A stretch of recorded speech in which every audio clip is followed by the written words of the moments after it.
Elon Musk, is among those that continues to criticize the administration, posting a series of tweets calling it a cover-up, obviously, and even writing, "Wow, amazing that Epstein killed himself and Ghislaine is in federal prison for a hoax."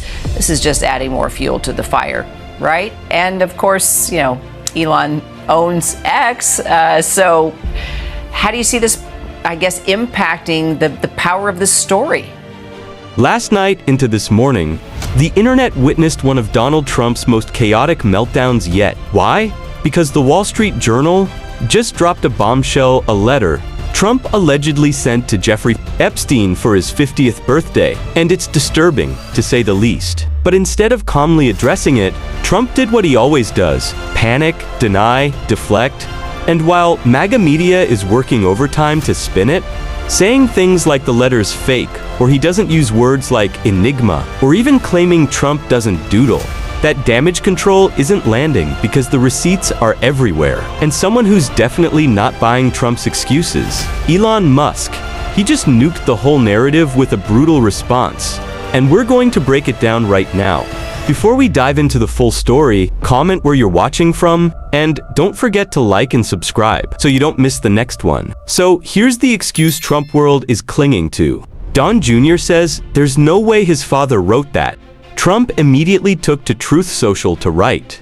The Wall Street Journal printed a fake letter supposedly to Epstein. These are not my words, not the way I talk. Also, I don't draw pictures. I told Rupert Murdoch it was a scam and he shouldn't pray the story, but he did.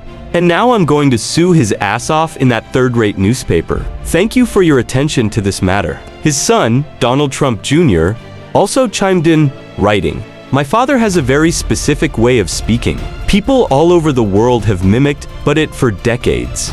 The insanity written in the Wall Street Journal ain't it, and everyone knows it. Also, in 47 years, I've never seen him doodle once. Give me a break with the fake journalism."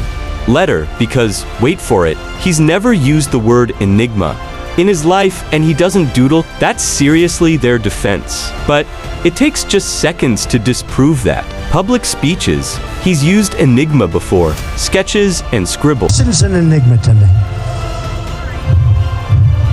I didn't say it. Carson's an enigma. Trump's doodles are all over archived notes, napkins, legal documents, you name it. This isn't even about the handwriting at this point. It's about the desperation. This is what it looks like when you run out of good lies. You're left arguing about vocabulary and stick figures instead of the elephant in the room. Why is your name on a letter to Jeffrey Epstein? And while we're on the topic of desperation, let's talk about the files. Republicans are doing everything. They can too block the release of more Epstein-related material. Why? If Trump's name is clean, if the letter means nothing, then why this? Congressman Jim McGovern said it best. Republicans want to actually release the files or they don't. There's no middle ground here. You guys don't get credit for pretending to care. You don't get points for playing PR games while the people who enabled Epstein's abuse go unnamed and unpunished. This is why people hate Congress. This is why they don't trust government. Republicans talk about supporting the victims. They talk about holding powerful people accountable, but it's lip service. When the time comes to do something, they come up with a phony, fake vote to give themselves political cover. Which brings me to this rescissions package, Mr. Speaker. Another disaster. Fiscal irresponsibility masquerading as cuts. The other side just added $4 trillion to the debt with their big, ugly billionaire tax break bill. The big, ugly bill costs 450 times what these rescissions will save. It doesn't even come close.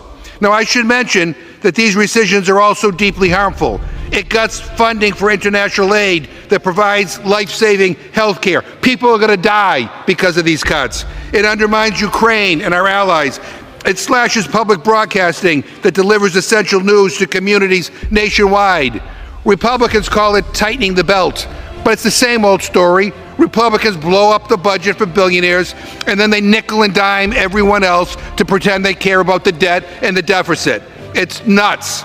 And if we were all being honest here, Nobody even truly knows exactly what the hell is in this. Blocking the release is in itself an admission of guilt. The narrative keeps changing. One day Trump says there are no files. The next day he says they already released everything.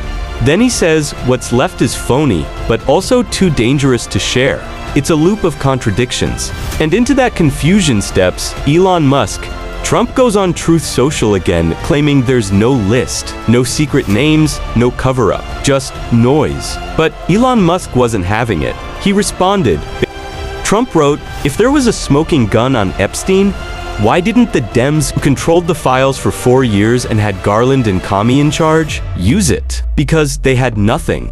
And in his latest post, right after Donald Trump shared that Elon Musk responded to a tweet talking about a JP Morgan settlement with Epstein victims and a quote tweet that wrote, if there was a settlement, it means there were victims, which means there is a list of abusers. And Elon Musk did a bullseye emoji, basically confirming Trump is in the Epstein files.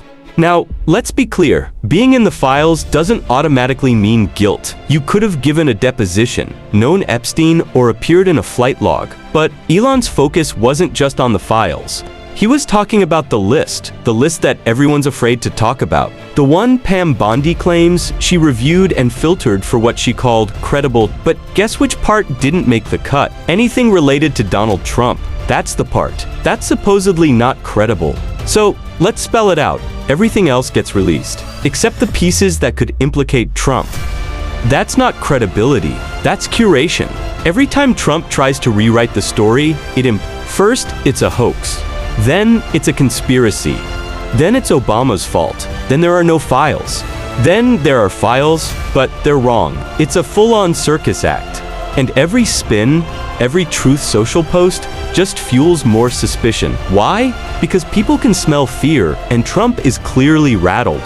The idea that these files, this letter, and this list could come out, that's what's keeping him up at night. Even MSNBC's Lawrence O'Donnell laid it out. Used Donald Trump's new favorite form of public presidential profanity in J.D. Vance's best imitation of Donald Trump. J.D. Vance wrote, forgive my language, but this story is complete and utter bullcrap. The Wall Street Journal should be ashamed for publishing it. Where is the letter? Would you be shocked to learn they never showed it to us before publishing it?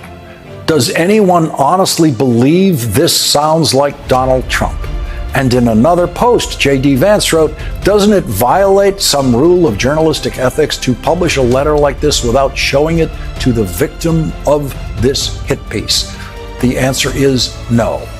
It does not violate journalistic ethics, and the worst thing that can happen to Donald Trump is for the Wall Street Journal or anyone else to release publicly a copy of that letter. The worst thing that could happen to Donald Trump is exactly what his vice president, J.D. Vance, is demanding tonight. J.D. Vance, the person who would move up to the presidency if this issue becomes so difficult that it drives Donald Trump out of the presidency through impeachment or resignation. We have seen this happen to a president before, and Donald Trump has never been weaker. And J.D. Vance of all people, is saying, show us the letter, demanding to see the letter. Donald Trump did not dare to say, where is the letter, in his social media post tonight, which occurred 40 minutes after J.D. Vance's social media post tonight. Donald Trump is not asking to see that letter. Donald Trump doesn't want you to see that letter. But J.D. Vance wants you to see that letter. If J.D. Vance creates a groundswell demand by more and more Trump supporters for the release of that letter, that could do more damage to Donald Trump than anything that has ever happened to Donald Trump in his entire political career. And it's J.D. Vance who's doing this. Once again tonight in Donald Trump's public comments about Jeffrey Epstein, who he used to call a terrific guy, Donald Trump portrayed himself as a victim and only himself. In Donald Trump's mind, he's the only victim in this story, and as usual, he does not have one word of sympathy tonight to offer Jeffrey Epstein's real victims. And I'm going to read to you the words of just one of Jeffrey Epstein's 14-year-old victims from an interview she gave in 2019 after Jeffrey Epstein was arrested by then the Trump Justice Department during the Trump presidency, which is when the Epstein files were created. I will not mention her name tonight or show the video of the interview that she did so as not to subject her to that pain. She was asked, "Did Jeffrey Epstein rape you?" She said, "He raped me, forcefully raped me, and knew exactly what he was doing, and I don't think he cared. What hurts even more is that if I wasn't afraid to come forward sooner, then maybe he wouldn't have done it to other girls. I feel really guilty to this day. I feel really guilty." The more Trump talks, the more he reveals how much he's hiding, and as long as that fear lingers, this story is not going away. So let's be clear, this isn't just about one letter or one billionaire's files. It's about truth. It's about accountability. And it's about the dangerous games being played behind closed doors. While the rest of us are told to look the other way, we're going to keep the pressure on every single day until the truth sees daylight. If you made it this far, show your support with a blue heart in the comments, leave a like, and hit that subscribe button so you don't miss what's coming next.